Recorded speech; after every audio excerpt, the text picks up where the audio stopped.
Welcome to Memento Argentum, where remembering the silver screen is a requirement, not a request. I am your host, E. Lynn, and allow me to tell you a spooky little tale. A pair of siblings on vacation happen upon an old abandoned estate while walking their dog. They fall in love with it and subsequently purchase it to the relief of its owner, but to the absolute disappointment of the owner's granddaughter. While moving in, they take notice of the fact that their dog refuses to go upstairs, as does their maid's cat, but no one pays them any mind, as animals will be animals after all. The brother of the duo needs to go back to London to finish up one last thing before he can truly move in, and the sister stays behind. When he returns, he finds that his sister has been suffering from the sound of a woman crying on an infrequent basis since he left.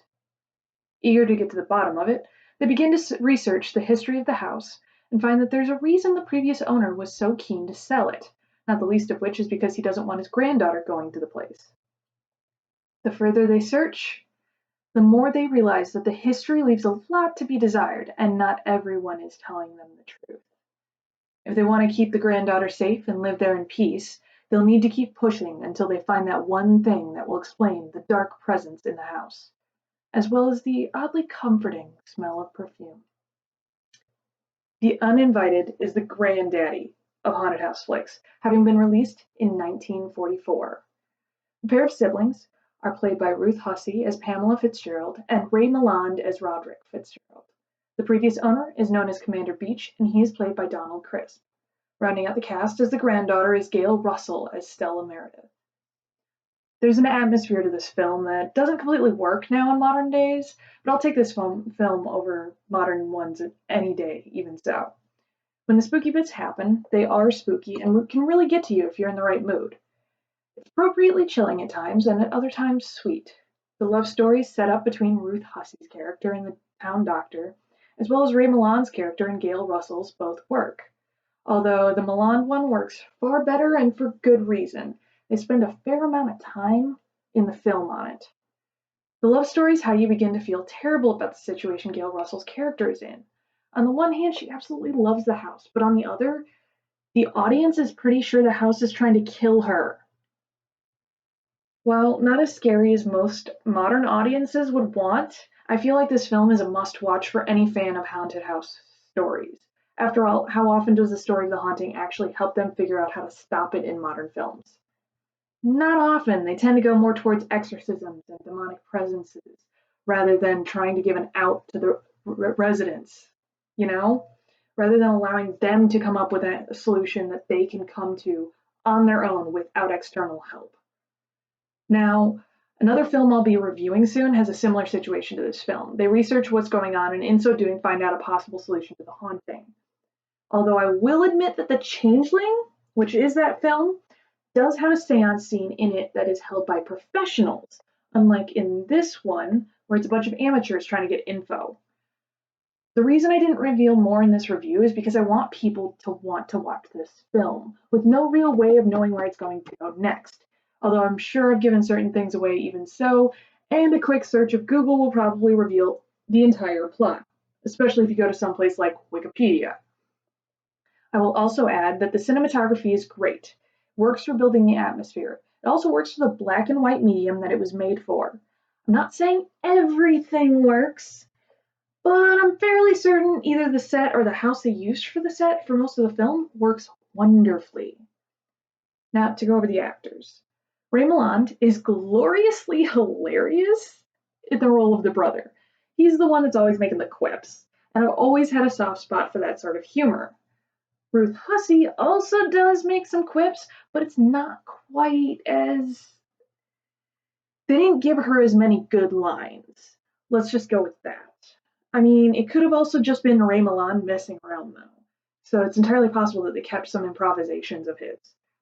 Gail Russell does wonderful in the role she's given, and with her tragic real-life story, it makes it all the more heartfelt. Because she apparently suffered from severe anxiety, it makes it so much worse to see, because you can see it in the film from certain mannerisms that she has, which makes her character more earnest.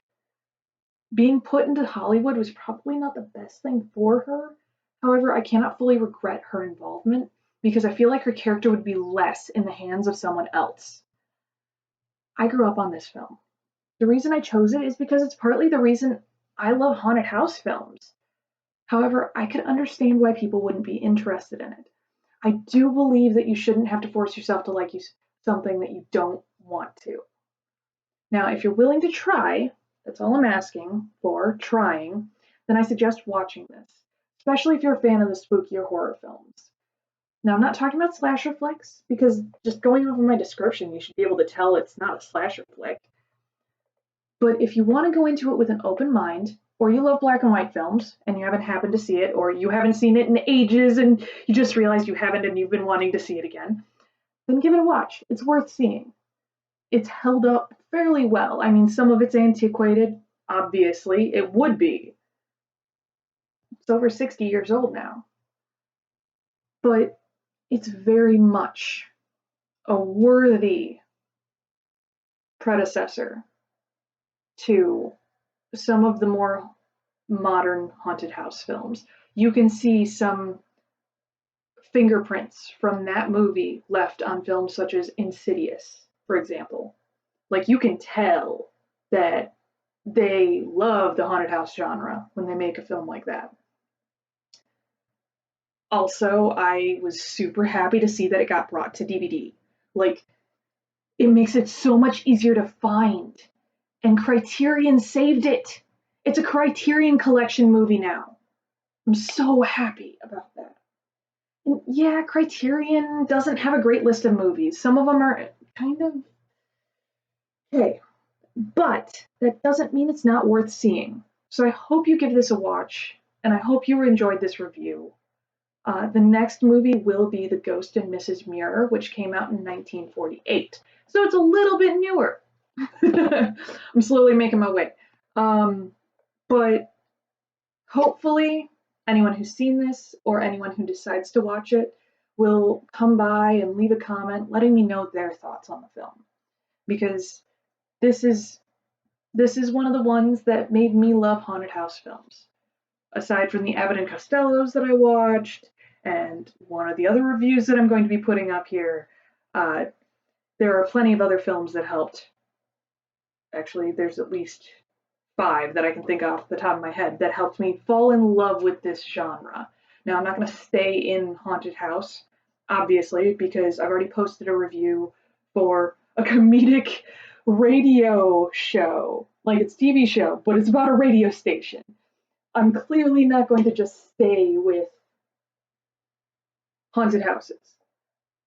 Doesn't mean that I'm not going to dip into horror every once in a while.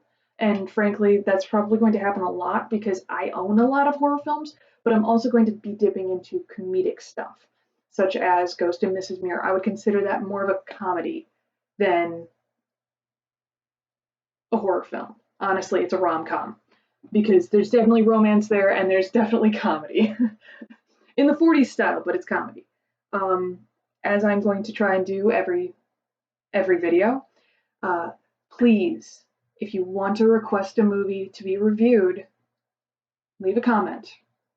Just leave a comment down below, and I will take a look at the comments. And if it is a movie that I own, or I know someone who owns it, or I can get a hold of it, I will do a review of it. I will, because as stated in my intro video, there's no chance this channel is going to get big. I'm going to stay small. Now, it'd be nice if I was able to update my equipment because I am fully aware that I am doing low tech. But that's about it. I'm going to eventually upgrade. That way, you don't have to sit here looking at nonsense. Like I'm looking at the video right now. That looks like nonsense. And I'm aware of that. Probably also sounds like nonsense too, because I don't have a proper microphone. But I will do my best to get any requests filled that I can. In fact, I'm going to be filling a request that someone has already made. Alfred Hitchcock's The Birds is now lined up after The Changeling. Don't be afraid to leave a request for another movie. I will do my best to fulfill it. Until next time, adieu.